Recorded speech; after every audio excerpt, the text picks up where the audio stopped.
का हो रानी? का हो? ई कहाँ बंचन के जात हो? जात है सतगुरु के दर्शन करे। एक बहुत बढ़िया काम कर, लेकिन जाना तू का हो? तो के देख के हमार कुछ मन डोलत हो। इहे आदत तोहार अच्छी ना बा। बोला।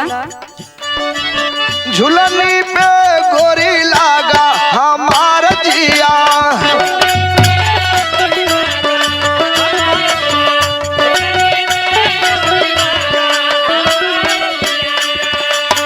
सुना।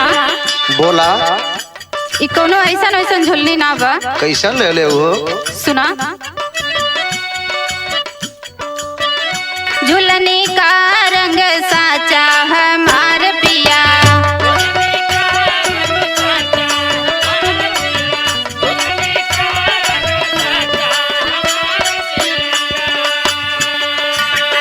झुलनी का रंग साचा हमार पिया,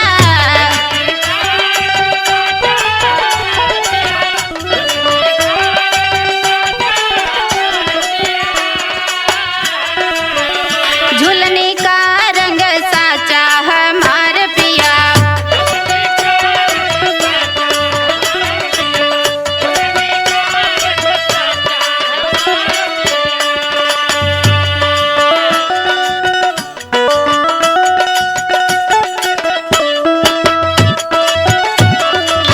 हम ना जाइबा ससुर घरे ए बाबा, हम ना जाइबा।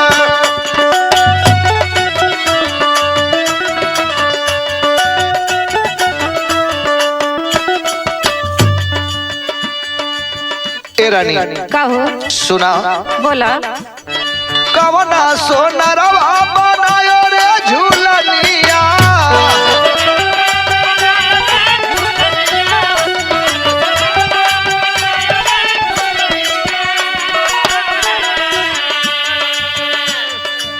रंग पर नहीं काचा हमार जिया।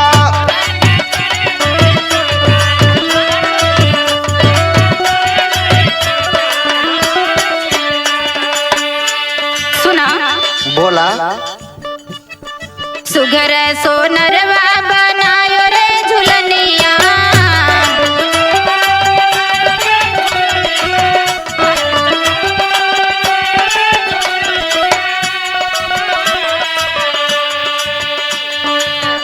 कई अंगने के खाचा हमार पिया,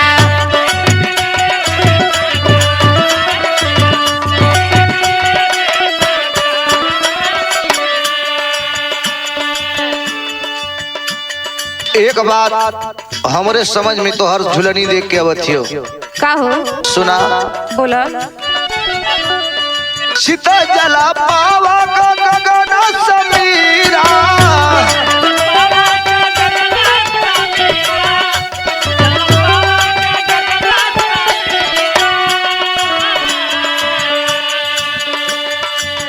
तो मिलाय दिया पाचा हमार जिया।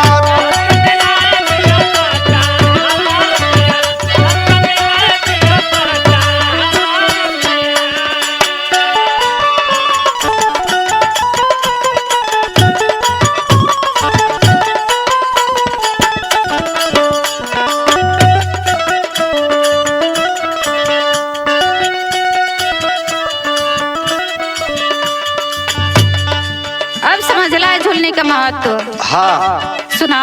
बोला। पाँच रतन से बनी रे झुलनिया,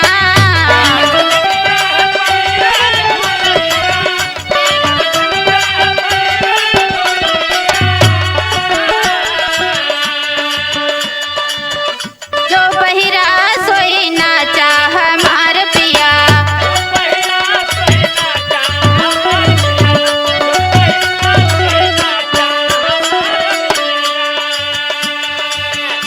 तो सुना। झुलनी तो हर बहुत बढ़िया है। हाँ। लेकिन एगो काम करिहा, जतन से रखियो गोरी तू झुलनिया,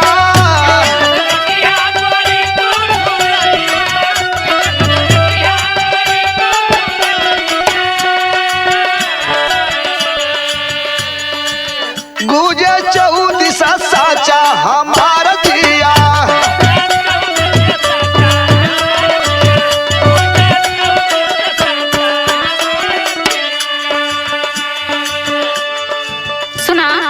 बोला। ये ऐसा झूलनी बा ना कि अगर एक बार टूट जाए तो फिर मुश्किल बा मिले वाला। सुना। बोला। टूटी झूलनिया तो फिर नहीं बनी है,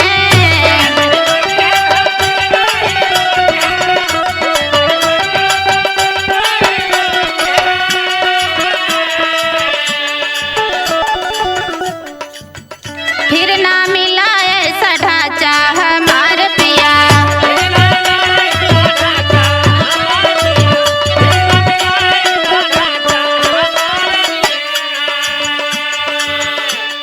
जाला ये झुलरी के पीछे कितना जने दीवाना हो गए। हमार बात सुना। सुरनारा मुनि देखी रे झा झूलनिया,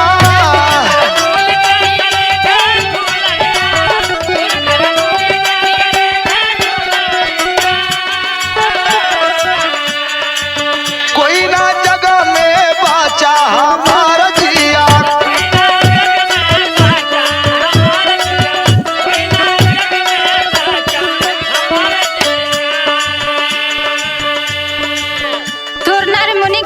हुआ ये ऐसा झूलने बा ना कि जौने झूलने पे पूरा संसार दीवाना हो गई बा। मान गेली भाई।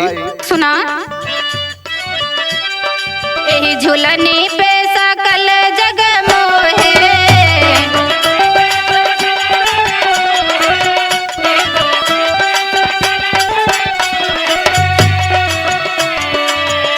इतना मोहे साईं राजा हमार पिया।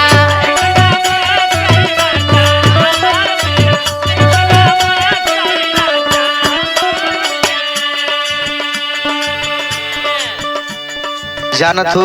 बोला। कंचन झूलनिया टूट जब जइहा,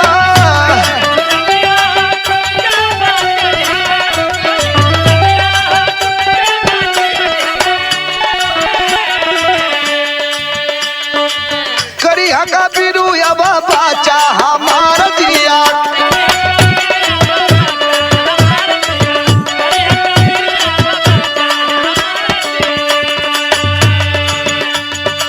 अभी झूलने उलने छोड़ा, हमारी बात माना।